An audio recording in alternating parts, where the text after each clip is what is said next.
ինչու է Ադրբեջանը անդադար ընդունում, որ դա Զանգեզուրի միջանցք է եւ այս առումով հայկական կողմի հակափաստարկները ինչու չեն ասում դրանց վրա։ Այստեղ փաստարկի ու հակափաստարկի հարց ընդհանրապես չկա, կան ստորագրված փաստաթղթեր, կան ստորագրված հայտարարություններ, կան ստորագրված պայմանագրերի նախագծեր նույնիսկ եւ այդ բոլոր ստորագրված փաստաթղթերում որևէ տեղ դուք չեք հանդիպի Զանգեզուրի միջանցք արտահայտությունը, չկա նման բան։ Քաղաքական խոսույթի մակարդակում շատերը շատ բան կարող են ասել, մենք էլ ենք ասում, որ նման հասկացություն, նման տերմինով ենթակառուցվածք մեր հանրապետության, Հայաստանի Հանրապետության տարածքում գոյություն չունի, Հայաստանի Հանրապետության տարածքում գոյություն ունի TRIP նախագիծը, որի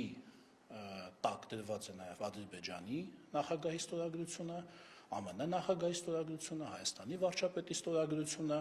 դրան հաջորդել են այլ փաստաթղթեր, այդ թվում եւ օրեր առաջ հրապարակված էլի եռակողմ համատեղ հայտարարությունը օգոստոսի 7-ի համաձայնության մեկամյակի առիթով եւ այնտեղ էլի չկա այդ արտահայտությունը։ Ինչ վերաբերում է ճանապարհների ապաշրջափակմանը եւ դրանց ձեռնտու լինելուն կողմերին, այո, միանշանակ, եթե ձեռնտու չլիներ բոլոր երեք կողմերին, այդ փաստաթուղթը չէ ստորագրվի, իհարկե ստորագրված փաստաթուղթը եւ տարածաշրջանի ապաշրջափակումը այն պայմաններով, որ նկարագրված է այդ ստորագրված փաստաթղթերում, բնականաբար ձեռնտու է եւ Հայաստանին եւ բնականաբար նաեւ Ադրբեջանին, հակառակ դեպքում իրենց ստորագրությունն էլ այդտեղ չէր լինի եւ շատ լավ է, որ այդ հարցում ստորագրված փաստաթղթերում նկարագրված պայմաններով ապաշրջափակման հարցում շատ լավ է, որ տեսակետները համընկնում են։ Տերմինների վերաբերյալ արդեն ասեցի։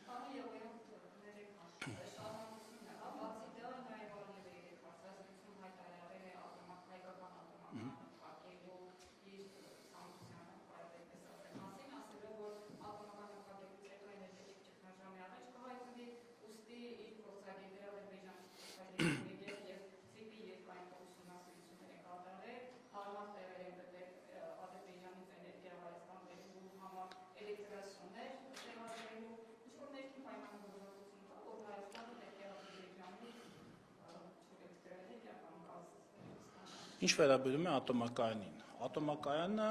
ունի շահագործման ժամկետ, այդ ժամկետը չի որոշում ոչ Հայաստանի կառավարությունը, ոչ Ադրբեջանի կառավարությունը, ոչ էլ աշխարհում որևէ կառավարություն, քանի որ դա ատոմակայանի ֆիզիկական շահագործման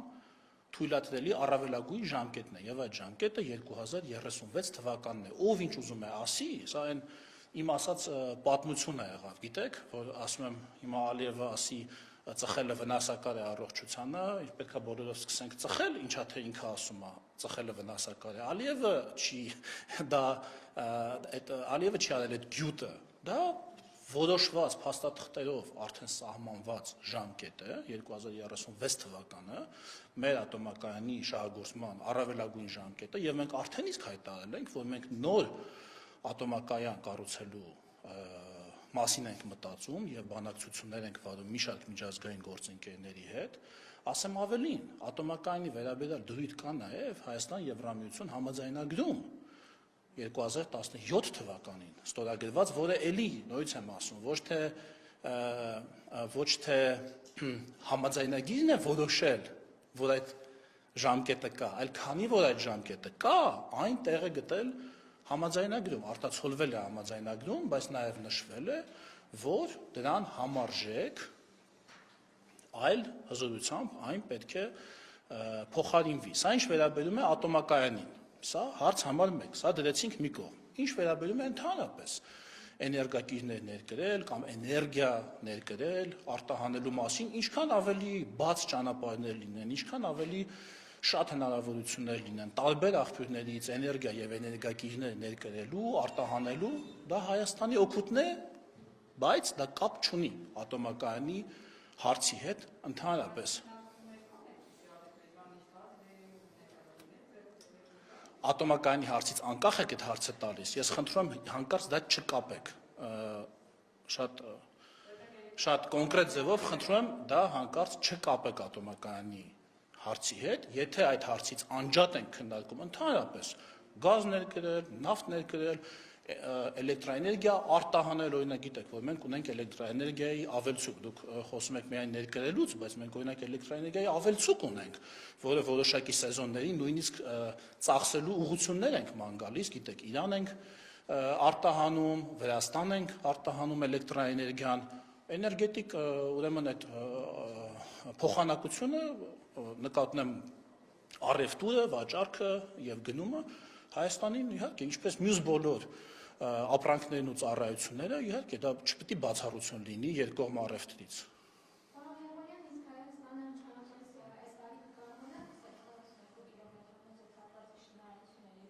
Ես ժամկետների վերաբերյալ թրիփ նախագծի շինարարության բուն, այսպես կոնկրետ ժամկետների վերաբերյալ չեմ կարող ձեզ հստակ ժամկետ նշել, բայց կարող եմ ասել, որ աշխատանքը առաջ է գնում ամբողջ թափով, արդեն դուք գիտեք, որ այնտեղ նշանակված կան համապատասխան պաշտոնյաներ եւ ԱՄՆ-ի կողմից, մեր կողմից էլ կլինեն եւ արդեն դա իրավակազմակերպչական ձևն է որոշվել եւ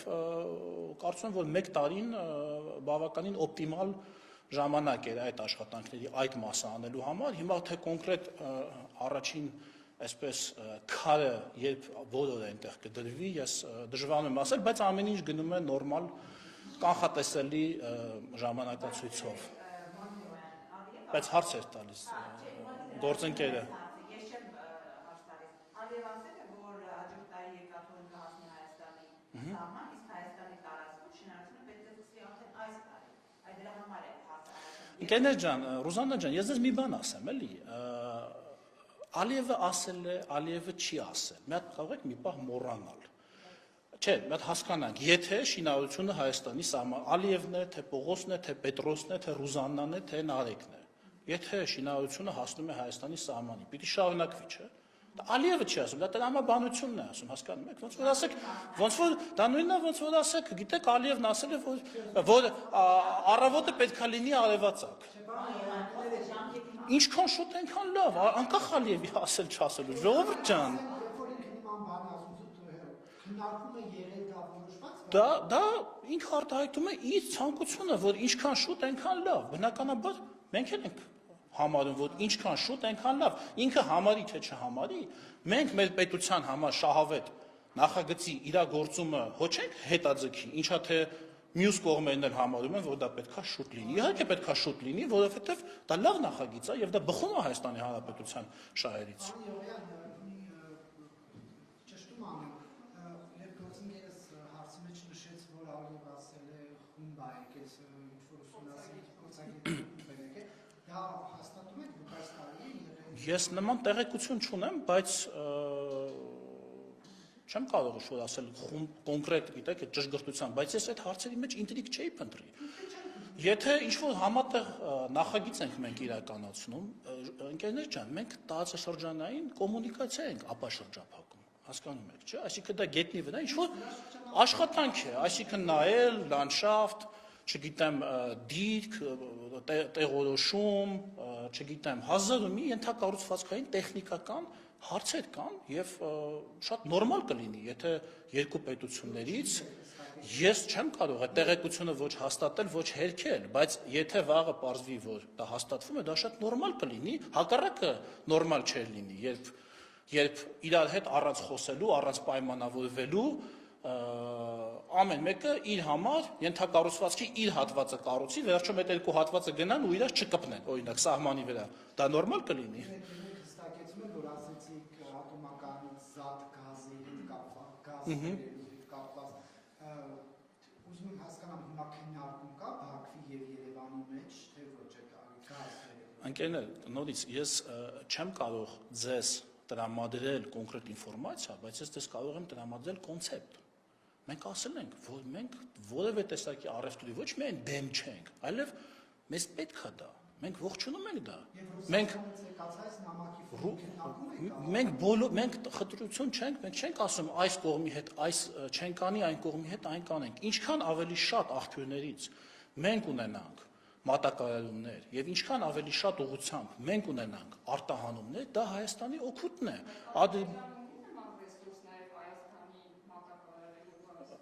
կունենա, չի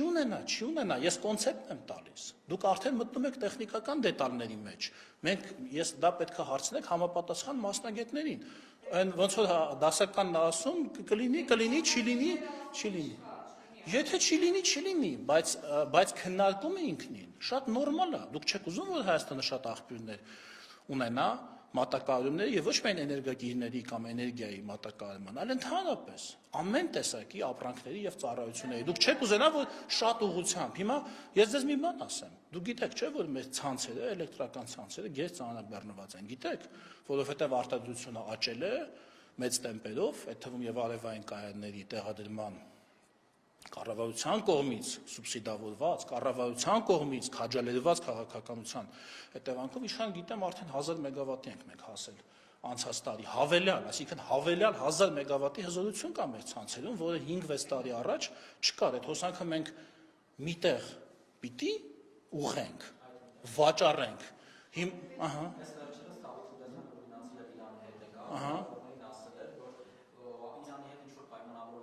Այո։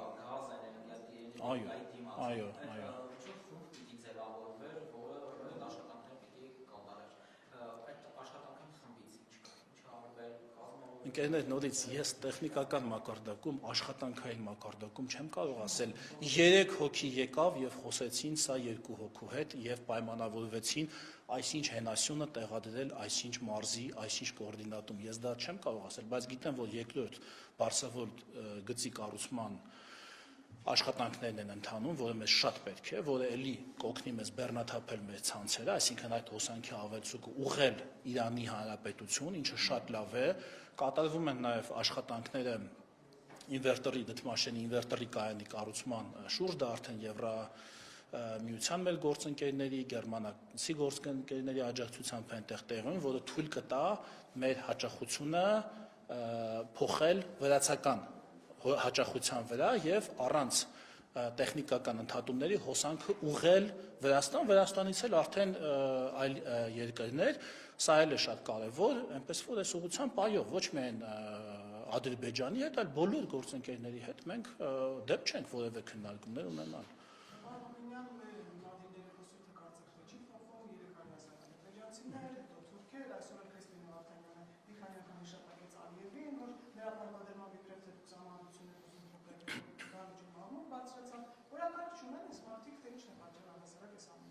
Տիկին Վարդանյանի, Տիկին Քրիստինե Վարդանյանի ասածը ուղղակի սուտ է։ Դա սուտ է։ Եվ դա ես կարող եմ ապացուցել փաստով։ Հայաստանի Հանրապետությունում նոր սահմանադրություն ընդունելու անհրաժեշտության մասին Հայաստանի Հանրապետության վարչապետ Նիկոլ Փաշինյանը խոսել է դեռ 2020 թվականի հուլիսի 5-ին սահմանադրության օրվա առիթով իր ուղերձում։ Նոր սահմանադրության մասին բացեք վարչապետի կայքում կա հուլիսի 5-ին ավելին վարչապետն ասել է, որ հիմա պետք է քննարկենք եւ 21 թվին արդեն դա դնենք հանրակրվեին։ Այն ժամանակ ոչ պատերազմը կար, ոչ դրա հետևանքները կային, ոչ որևէ խոսույթ կար միջազգային հարթակում, մենք չենք խոսել այդ մասին, մինչև հուլիսը։ Ինքը այդ մասին խոսել է նույն թվականի փետրվարին, Պետրոս Ղազարյանի մոտ տված իր հարցազրույցում, 20 թվականի փետրվարին։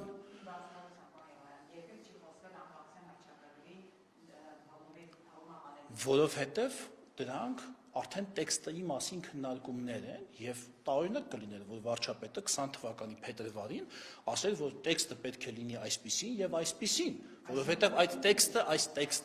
տեքստը չկար։ Խոսքը նոր գաղափարի մասին էր, որ նոր ինչպես դա ինչ կապ ունի խոսը։ Դա ինչ կապ ունի խոսը այս խոսակցության հետ կներեք։ Դա ինչ կապ ունի։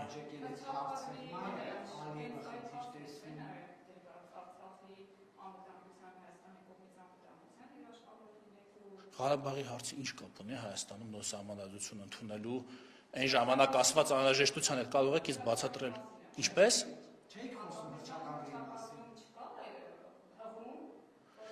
Ընկերներ, մենք խոսում ենք նոր սահմանադրության անհրաժեշտությունից։ Տիկին Քրիստինե Վարդանյանն ասաց, որ այդ մասին վարչապետը սկսել է խոսել 24 թվականից։ Դա սուտ է։ Վարչապետը սկսել է խոսել 20 թվականի փետրվարից։ Հիմա դուք հարցնում եք, իսկ այ որ 20 թվականի փետրվարին սկսեին գրել այդ սահմանադրությունը, ինչ սահմանադրություն կգրեին, ես չգիտեմ, բայց դա պետք է լիներ նոր սահմանադրություն, եւ ոչ թե հին, այսինքն գործող սահմանադրության խմբագրում, այնպես որ փաստական մակարդակում, եկեք արձանագրենք, որ Տիկին Վարդանյանը ստում է, սուտ է ասում, ինչու է ստում եւ ոչ թե սխալվում, ինչու եմ ես օգտագործում ստել բառը, որովհետեւ ինքը գիտի. Ես բացատրում եմ, չէ, կոնկրետ ես հիմա կասեմ, ոչ թե ճիշտ չի ասում, այլ ստում է։ Ինչու՞, որովհետև ինքը գիտի, որ վարչապետը դա ասել է 20 թվականի փետրվարին։ Եթե ինքը դա չիմանա, ես կասեի, որ ինքը սխալվում է, բայց ինքը ոչ թե սխալվում է, այլ ստում է, իմանալով, որ մի բան այդպես չի, ինքը ասում է այդպես է, դա կոչվում է սուտ հայերեն լեզվով։ Պարոն Եղոյան, չնայած վարչապետ Փաշինյանի հայտարարությանը Ռուսաստանի արտգործնախարարի տեղակալ Համիխայլ Գարուզինը հայտարարել է, ասել է, որ սպասում ենք մինչև դեկտեմբեր Երևանից արձագանք հանրաքվեի կապված, եթե ճակն ԵԱՏՄ անդամ պետությունները այդ արձագանքը չունենալով արդեն իսկ իրենց հետագա քայլերը կանեն, ինչ եք սպասում այդ 4 պետությունները, ինչ կանեն ձեզ դեմ։ Չգիտեմ, իրանց ներկայացուցիչներին պետք է հարցնեք, մենք ասել ենք, մենք ինչ պետք է անենք։ Չգիտեմ, այդ ԵԱՏՄ մյուս 4 պետությունները ինչ պետք է անեն, բայց գիտեմ, որ մենք ԵԱՏՄ լիիրավ անդամ ենք, եւ գիտեմ, որ ԵԱՏՄ-ից հեռացման մեխանիզմ գոյություն չունի։ Եթե իհարկե պետությունը, տվյալ պետությունը ինքը իր հեռանալու մասին չի հայտարարում կամ նման նախաձեռնություն չի ցուցաբերում, մնացածը իրենք կիմանան։ Բոլոր պետությունները արդեն ռուսական պատժամիջոցները կիրառեն։ Ընկերներ, եկեք մենք ճիշտ հասկանանք էլի, մաքսային գոտում չի կարող լինել պատժամիջոց։ Ես ասում եմ, չի կարող լինել պատժամիջոց։ Եթե կա պատժամիջոց, ուրեմն դա մաքսային միություն չէ։ Եթե մի միություն կոչվում է մաքսային միություն, այնտեղ ոչ միայն չեն կարող լինել պատժամիջոցներ, այնտեղ չեն կարող լինել ընդհանրապես մաքսեր, ինչպես բառը ինքը ասում է, եւ չեն կարող լինել առևտրի բարիերներ, տարիֆային կամ ոչ տարիֆային բարիերներ, այսպես ձևակերպենք։ Եթե որևէ մաքսային միությունում գործածվում են առևտրին խոչընդոտող որևէ գործիքներ, ոնց էլ կուզեք դրանք կոչեք, դա այլևս ավելի ու ավելի է դադարում մաքսային միություն լինելուց կախված գործադրված գործիքի ուժգնությունից։ Սրա մասին է խոսքը։ Եթե դուք դա կոչում եք սանկցիա, ուրեմն դա սանկցիա է ոչ թե Հայաստանի դեմ, այլ մաքսային միության դեմ, որովհետև մաքսային միության իմաստը մաքսի բացակայությունն է եւ ազատ առևտուրն է։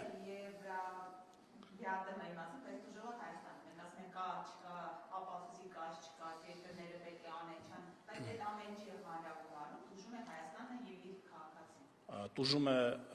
ոչ միայն Հայաստանը, այլև այդ կառույցի հեղինակությունը եւ ֆունկցիոնալությունը, որովհետեւ այլ գործընկերներ այդ կառույցի կարող են եւ մտածել ողջամտորեն, որ վաղը մյուսօր այդ նույն սահմանափակումները կարող են եւ իրանց դեմ գործել եւ դա չի նպաստում ամենևին այդ կառույցի զարգացմանը եւ անմաքս առևտրի խորացմանը եւ ազատ շուկայի ձևավորմանը, այն ինչի մասին, որ բազմիցս հայտարարում էին այդ միության անդամները եւ Ղազախստանը, եւ Ռուսաստանը, եւ Բելարուսը, միասնական այնտեղ գազի շուկայից էր արդեն խոսակցություն գնում, կներեք, եթե միասնական ծիրանի շուկան է սահմանափակվում, ոնց կարելի է խոսել միասնական գազի շուկայից միության մեջ։ Հետևաբար դա վնաս է հենց ԵԱՏՄ-ին, այո, որի շրջանակներում նաև վնաս է անդամ պետություններից մեկին։ Պարոն Եղոյան, Նիկոլ Փաշինյանը ինչու է նույն շեշտադրումները ԵԱՏՄ-ի նիստի ընթացքում չբարձրացրել։ Որ նույն շեշտադրումները։ ԵԱՏՄ-ն պետք է ապացուցին կա թե չկա, բայց փոխարենը մենք լսեցինք վարչապետի ելույթում հավաստիացումներ, որ մենք ԵԱՏՄ-ի մաս ենք, ԵԱՏՄ-ից չենք հեռանում, թվերը ներկայացրեց վարչապետը մոտ 400 տարիս ենք 170 թե 170 հետ ենք ստանալ, իսկ ավելի շատ հավաստիացումներ, որ մենք ձեզ հետ ենք, այլ ոչ թե հարց չհնչեց ուղիղ այդ պետությունների ներկայացուցիչներին ԵԱՏՄ-ն կա թե չկա, ինչպես օրինակ Երևանում են հնչում այդ հարցադրումները։ Դե կներեք, իսկ ով է ասել, որ վարչապետը մի բանը պետք է 50 անգամ կրկնի։ Մի անգամ մի բանը ասել է եւ ԵԱՏՄ նիստում էլ երկրորդ փաստարկն է բերել կոնկրետ մաքսատուրքերի բաշխման մասին, կներեք, մաքսատուրքերի բաշխման մասին։ Կարծում եմ իրեն տեղեկացնել են այդ մասին, այո, կարծում եմ իրեն տեղեկացնում են վարչապետ ԵԱՏՄ-ի վերաբերյալ վարչապետի հայտարարությունների մասին, բայց կներեք, երկրորդ փաստարկն էլ պակաս կարևոր չի, թե մենք ինչքան ենք տալիս ԵԱՏՄ-ին եւ ինչքան ենք ստանում, ինչու եք դուք թերագնահատում այդ փաստարկի կարևորությունը։ Ցույց տալու հիմա պատկերացրեք այդ գումարը գալ միայն հայկական բյուջե։ Ստացվում է մենք մեր մաքսերից ավելի շատ գումար գնացել է ԵԱՏՄ միասնական խոսակ վարչապետը այդ փաստարկը բերում է մաքսատուրքերի, դուք կարող եք խոսակցությունը բացել փորձագետների հետ, ես շատ կուզենայի լսել փորձագետների կարծիքը, խոսակցությունը բացված է, քննարկենք այդ հարցը։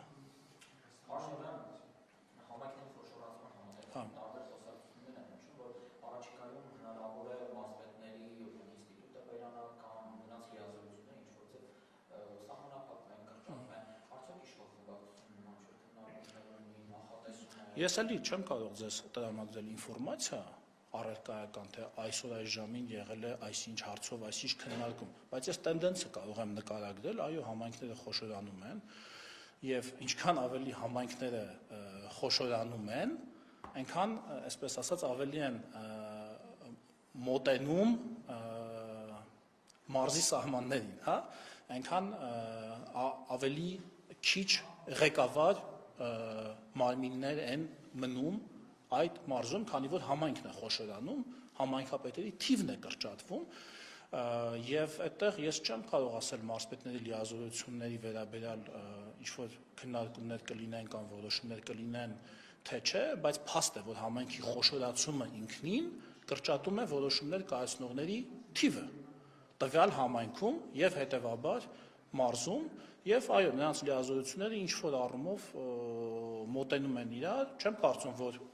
մենք կարող ենք խոսել ամբողջովին այդ ինստիտուտից հրաժարվելու մասին, որովհետեւ ամեն դեպքում